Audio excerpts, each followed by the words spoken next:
Welcome, travelers. I'm Josh. And I'm Lewanika, and this is Tabletop Journeys, where we will be your not-so-humble guides on the quest for RPG adventures.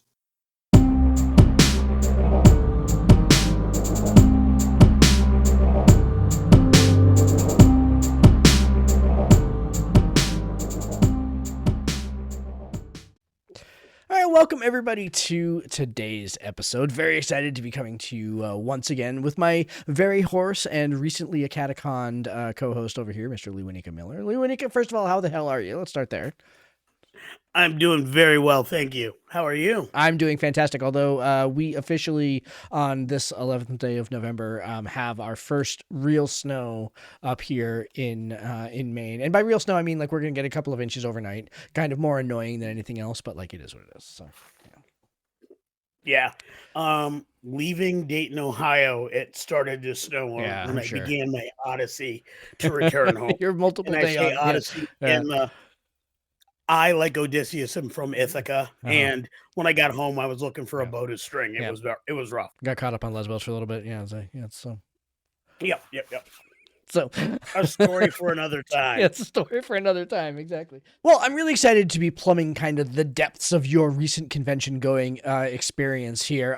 Because as anybody that has listened to the podcast knows, we've got another Kickstarter coming in January of 2026 under the title The Bridgedwell Chronicles Part 1, a collection of 9 first level adventures that build off of the Traveler's Guide to Factions that just came out recently, but also exploring kind of in the first way our kind of shared game world here, the at least starting on the coastal city of Bridgedwell. And we have, if you check out our Patreon right now, and there'll be a link down in the show notes, you will see that we have released a sample adventure for the Bridgedwell Chronicles that you can download and play. And Mr. Lewanika Miller has been tossing that adventure around to various convention-going tables all around the U.S. So we're going to go ahead and I'm going to ask him my traditional softball questions tonight, so he can espouse on how fantastic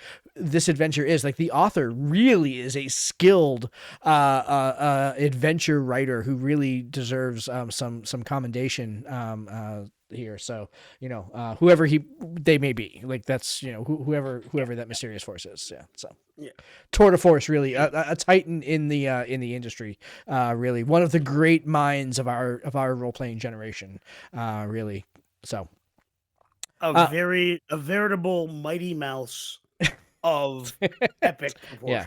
And I also hear super humble and good-looking guy. It's crazy how that works. It's, well, I definitely heard the super humble bit. Like, that has been said. Yeah, it has been said. Yeah. Yeah, I don't know about the other part. That seemed like hogwash and hornswoggle to me. Yeah. So we're going to be talking about the adventure Catch and Counterfeit, which is the Emberweaver adventure that appears in the Bridgedwell Chronicles. And so, Lewanika, where I want to go ahead and start with really just the basics. So we're talking about Catch and Counterfeit. What is Catch and Counterfeit, and what is the story that players are stepping into when they sit down at your table? Well, Catch and Counterfeit is an entry-level adventure. It's a level 1 adventure, and the idea here is featuring kind of the way the Emberweavers work, or what they're all about. And it's really a great adventure for a host of reasons, and it's really satisfying based on the playtesting I've done for the past several months, as well as this past weekend. I think we had it really dialed in by the time I got to this weekend, to be honest with you, and it did not disappoint. What it is effectively a really cool and interesting MacGuffin. I don't want to give everything away. Yeah. Has been disappeared. Purloined. Yeah, it is gone. It is no longer here. Perhaps it is pining for the fjords. Yeah. And the party, quite simply, has been asked to retrieve it. Yeah. And there are some interesting things that take place. Some great characters from the city of Bridgedwell that they meet along the way.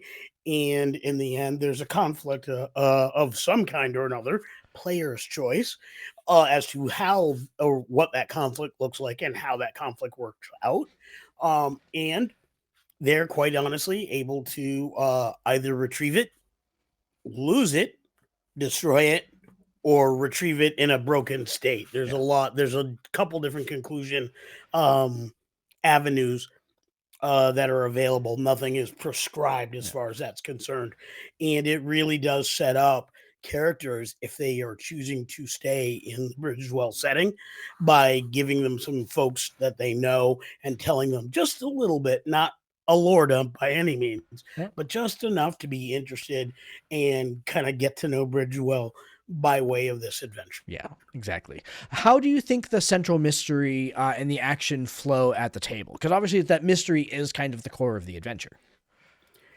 Yeah, so I think it is at its best, and it is perfect at a first level adventure that the mystery is less about who done it, though that is not known, and it is more about can we get it. Yeah. So it is not a mystery of what's going on; it's a mystery of how do we get it. So the term fetch quest comes to mind, but Hmm. that doesn't quite capture it. Mystery it comes to mind, but doesn't quite capture it. It's this neat amalgamation of those two different story types that this is, and I think it's just enough of each of them to keep it interesting and fun and fairly easy to follow. And it really allowed for a situation where at none of the playtests did people wonder what they were doing, how they had to do it, or what was being asked of them. Nice. Nobody was lost in this adventure. They really always had a good idea of where this was going and what it was heading to. Yeah. And I think especially for a first level adventure, that's critically important. And really, for any adventure, it's critically important when you're writing them to make it so people know what to do Yeah. or know where they're going at least. Yeah, so that's interesting because one of the things that I wanted to know is whether or not, because I mean, we've all been at that table where, we expect that the adventure is going to go one direction, and because of player choice or whatever, it goes into a different direction, right? Has there been any kind of like recurring or unexpected choice or interpretation that has happened in the times when you've been running the table, or some way that they've gone a little sideways, or do you feel like the adventure is, without being railroady, is linear enough so it's easy enough to go ahead and follow? So what I found was there was different approaches to each of the encounters, Hmm.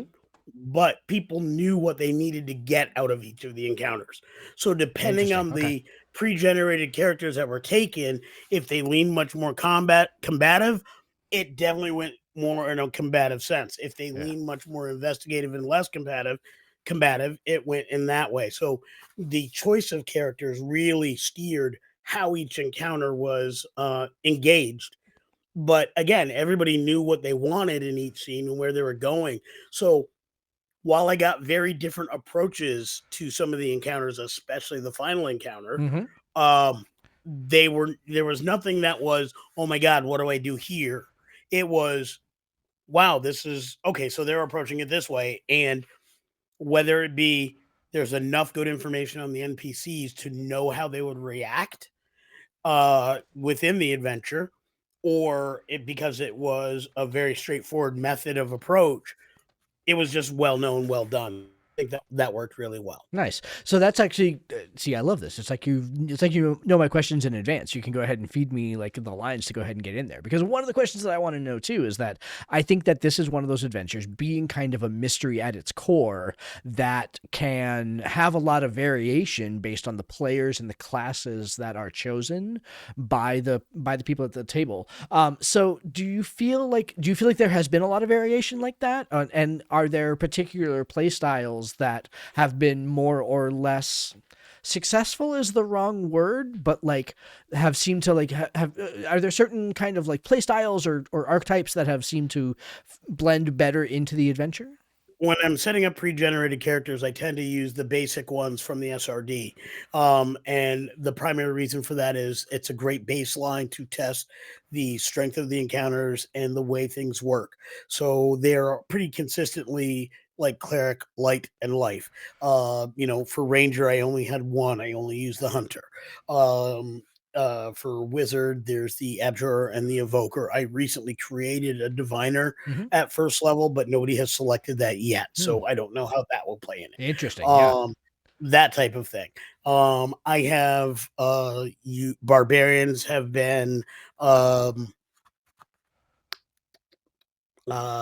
berserker and zealot. Yep. And I recently did a world tree that has not been used yet at first level. Yep. But basically, without going through every single class and every single subclass, I try to be very consistent with what is available to be used for a couple reasons. One, I'm just interested to see what do people usually take at conventions, and I'm getting an idea of that. That's kind of cool. But the other thing is, you know, is there a glaring hole in the strength of the adventure that we should be writing guidance about? And I can say, um, I did not do a druid Mhm. at first level, but every playtest I've ever done with a druid for our other works at fifth, sixth, fourth, and third, druids made it very difficult to balance an Yep. encounter.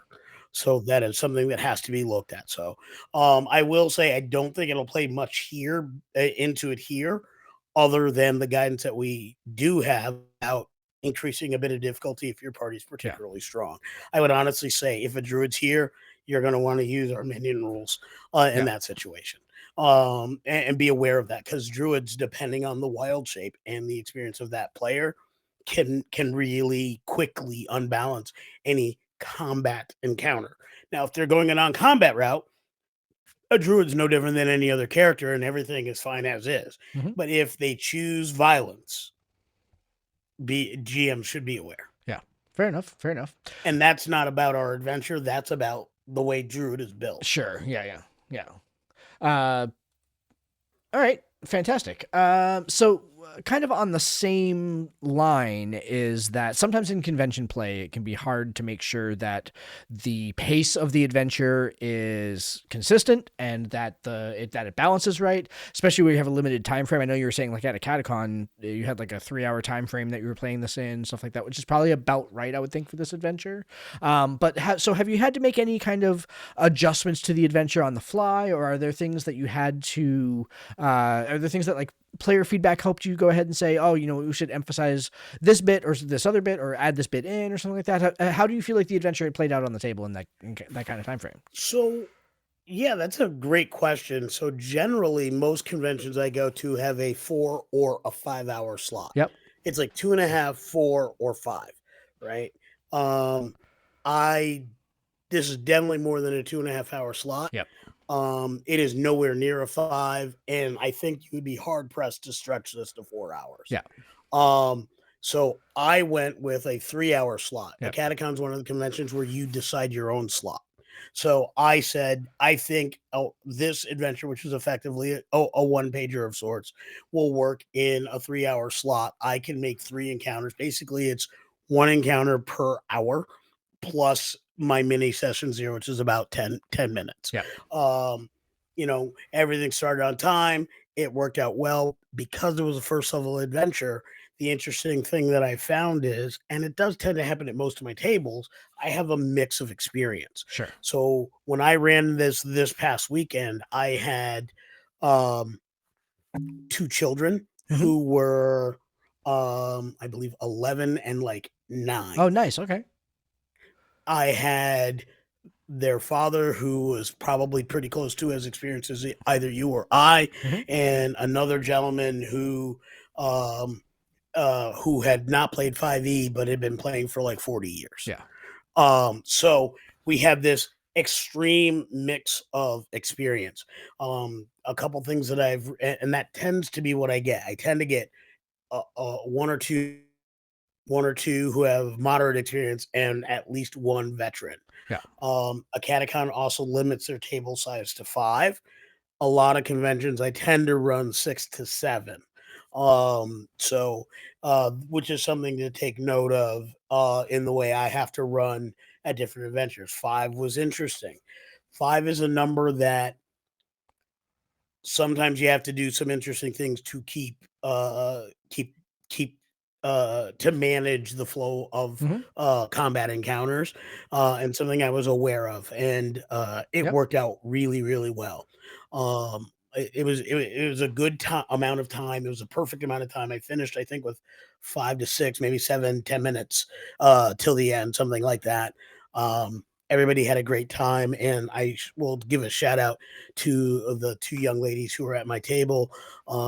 Reagan and Madison were amazing. They Fantastic. were just amazing. Nice. So it was a pleasure to have them at my table. And Madison is probably one of the best little barbarians I've ever seen play the game. Excellent.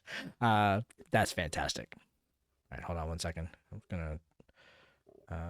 Your video is looking a little laggy to me, and it's not you. It's definitely as me pulling it in. So I'm gonna try to do something here. So. Okay.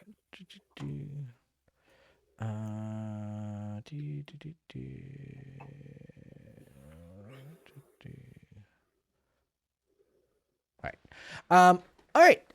Cool. So let's see. What else do I want to go ahead and pick through on my questions? Because I've got a bunch of really interesting questions here.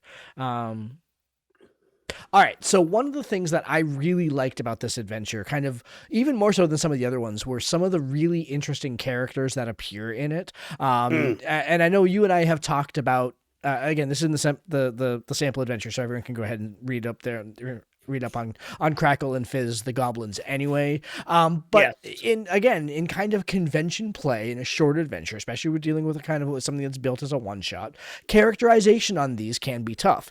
Crackle and Fizz, the goblins, they probably come pretty naturally. But how do you feel like, were the other NPCs kind of like round enough to go ahead and be memorable at the table? Or do you feel like they needed a little bit more padding? Or do you feel like you needed to go like off script to go ahead and really kind of make them sing? Or how do you feel like that transferred in? So something you haven't mentioned yet that I'll throw in here, we are making a card set to go with the Bridgedwell Chronicles. And I had printed those off. While I did not cut them to card size, I actually had the characters, the NPC characters in cardstock form, an 8x11 piece of paper on hand. So it was very easy for me to do that. And just a brief reread of their flavor text, perfect to capture and play that the way it was intended. Obviously, as part of Tabletop Journeys, I have a little bit more experience with this one, but it's a one-page read and a card. So I think any GM would have equally as easy a time Nice. running it. Now I've run this a few times, but I honestly, other than when our latest version with our edits had to be reprinted, and I think that was what, 2, maybe 3 Yeah, weeks maybe, ago, yeah. something like that. I hadn't read it since then, Yeah. and I did not feel compelled to reread it the night before to be able to run the session. But I did sit down, give it a once over before people. I had set up my table, sat down, gave it a once over, pulled out the 3 cards that were necessary, set them in an easily accessible place, passed out our Tabletop Yep. Journey stickers, which, by the way, we're all No, out of yeah. again. People Yeah. love those, and was Yeah. ready to go. That was the level of prep that Yeah. was necessary. Um, this was an adventure that I did have a selected map. I didn't take the time to travel with my chessex. I Yeah. could have drawn this, but I have a whole swath of pre-printed maps from various companies. So I found one that had a lighthouse-like Yeah. location, and none of the other encounters really require a map, so I didn't bother with those. Yep. If I had a chessex, I may have, but there's no point in drawing a map unless there's going to be a conflict that requires it. Yep. Combat encounter. Yeah. Yeah, so I just didn't, and until it was potentially necessary. Yep. It ended up being necessary. Yeah. But because that was the approach they took to the final bit, but it worked out perfectly. Yeah. I've done that at my local store where I had the same map, but I had a bunch of my terrain features, so I was actually able to build with the terrain stuff I have a 3-story lighthouse Oh, where the wow. 3rd story wasn't non-existent, Yeah. and the whole bit. So I was actually able to do all of that That's cool. and have that conflict take place over 3 levels. But again, not necessary. I Yeah. had a 2D map, and I said, "Well, okay, you're upstairs." We just took them up, and I said, "Now this is Yeah. upstairs," and it was everything necessary to run the adventure was here. Awesome. Nice. That's excellent. And, remember too that not only do the NPCs have cards, but so do the locations. So if you're not running Yes. with a map, you can also go ahead and still lay out the card to go ahead and give the look and feel of what the building looks like, a little bit of description about what the building is, all that sort of thing. And all the locations that you touch on, from the Winking Eel itself, to which is the tavern, kind of like the central tavern in all of these adventures is the Winking Eel, or the lighthouse where you guys wind up going and everything like that. Like there's all that information is in there, in the card deck too. So, and and still indoors loft and yep. whatnot was a location that he didn't have to do a map or have terrain for, but it was a location that was well described and everybody got it. Like Yep. it's a great thing when a GM reads a bit of flavor text and people get it without the need for additional questions. Yep.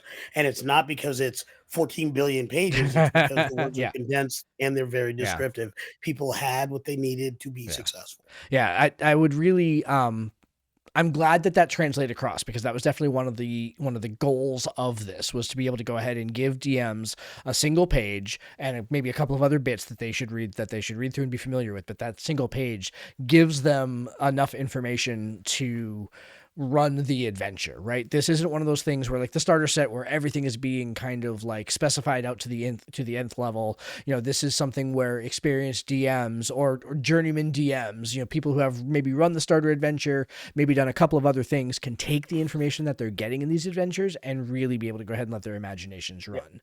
So, the rails are far apart. Let's put it that way, right? It's like, so. Yeah, it is definitely something that can be plug and played. Oh, sure. One of the things that I know we put into the way we wrote all of these adventures was, yes, we're creating a setting. Yes, this is all going to fit and describe and fill in out the setting we're creating.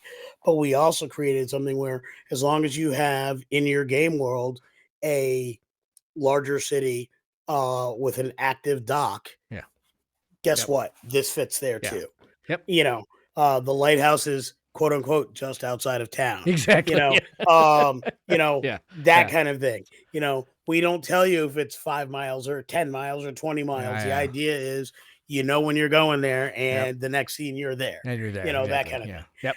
And it's designed that way on purpose so you can make it fit with what you want to do. Exactly. If you're one of those DMs in your home game who loves to super crunch and do all the itty bitty details, I'm here for you. You can definitely take this, and then you as a GM can fill that bit in, and this will give you a good starting point. You can make that work. If you're one of those GMs that really just wants to get to the heart of the matter, the heat of the moment, as it were, we got you here. That's what we got down here on paper for you. Nice. So, okay, a little bit of ego stroking then for the writer of this adventure here a little bit. What is your favorite moment to run in the adventure, having now run this numerous times? What's your favorite moment to run? Ooh. What's the one that always maybe not even so much your favorite? What's the one that always lands best at the table? Like what's the one that kind of resonates most with the players? The surprise on the players when they find out that Crackle and Fizz are not your mama's common goblin. No, they are not. That's all I'm going to say about that. Yeah. But that moment, like universally, from young, who was, like I said, about 9, to oldest, who was probably 5 or 6, maybe 10 years older than me. Yeah. Every one of them had the same look. And that is gold. Yep. Just gold. And honestly, every time I've run it, every single time, it's been the same at that moment. They're like, what? What do you mean? And then we keep going. And it's always fun. And I personally have a set of voices for both Crackle and Fizz that work really fantastic. well. I love it. And it's fun playing them off of each other.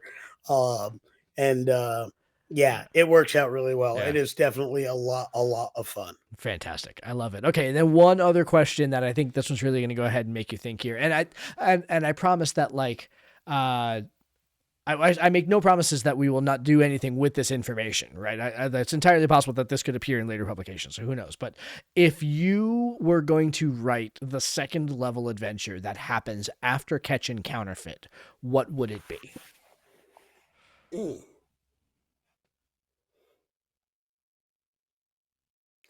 I think it would have to be an adventure where two things would happen. One, however Catch and Counterfeit ended with those four different avenues impacts how that story starts and what the mission is going to be. Yep. But it's definitely going to be a mission about the group or the individuals that sent Crackle and Fizz after the MacGuffin. Yep. Yep. I think that would be great. Basically more work. I was thinking too that like, connecting with Stellan, the basically the Emberweaver who misplaces / loses the MacGuffin in the first place. I can imagine that, like, if depending again how Catch and Counterfeit ends and the level of success and the degree of success, and Stellan's feelings about your particular degree of success, which can be very variable. Also, I can imagine some that relationship building, and that becoming an important kind of quest giver NPC going forward for a variety of things. That would be Absolutely. so, yeah. And just the fate of Crackle and Fizz, really. Yep. Because some of the games they went the way of most goblins in a level 1 adventure. Others had very different fates for Crackle and Fizz, to include this one. So okay, so I want to hear about that too. So what's it sounds like that surprised you when they didn't just outright kill Crackle and Fizz. What was it that surprised you about it? It wasn't that it surprised me. It's just that every single time I've run this playtest, from the first time to this one, it's been a different ending for Crackle and Fizz. Nice. I've had one where both aced. I had one where they both got away. Yep. But the party got the MacGuffin. Yep. I've had one where one got away, the other got aced. Yeah. I've had it the opposite of that, and then this one, which was very interesting. Yeah. Interesting. I like that. I guess I had forgotten that them escaping is because being goblins, like, that is once they realize that they are overwhelmed with numerical superiority, Crackle and Fizz are going to GTFO. So that becomes part of the that becomes part of how that resolves at the end there. So well, awesome. Well, it sounds like you had an awful lot of fun with it, and I'm glad that also that the NPC cards and the location cards came up, and that those help also. You know, that's kind of a first time thing that we're doing over here at Tabletop Journeys and on this campaign. And they're going to be an add-on on this campaign. And I'm really happy. I'm very anxious to go ahead and get the proof copies of those cards. They are on order and they are on their way to me. I cannot really wait to go ahead and get my hot little hands on them. Although I have already found about a half a dozen edits that need to be made in things, like in one of the cards I misspelled the word armor, stuff like that. So, some proofing that needs to be done on these proof copies, but I'm really excited to see how these turn out, and see how these are going to look going forward. So I'm glad that those also came in really handy to you. Yeah, I am intending to get those cut to size and be able to use them in card form the next couple play tests that I run. I think after this one, we're pretty much done with play testing Catch and Counterfeit. Yep. Need to start running some of the other ones through their latter iteration so we can be able to provide the same level of detail, edits and eyeballs on the other ones as well. Yeah, for sure. But I'm very strong and confident with where we are with Catch and Counterfeit. I think we're going to be in really good shape here, and I'm really excited.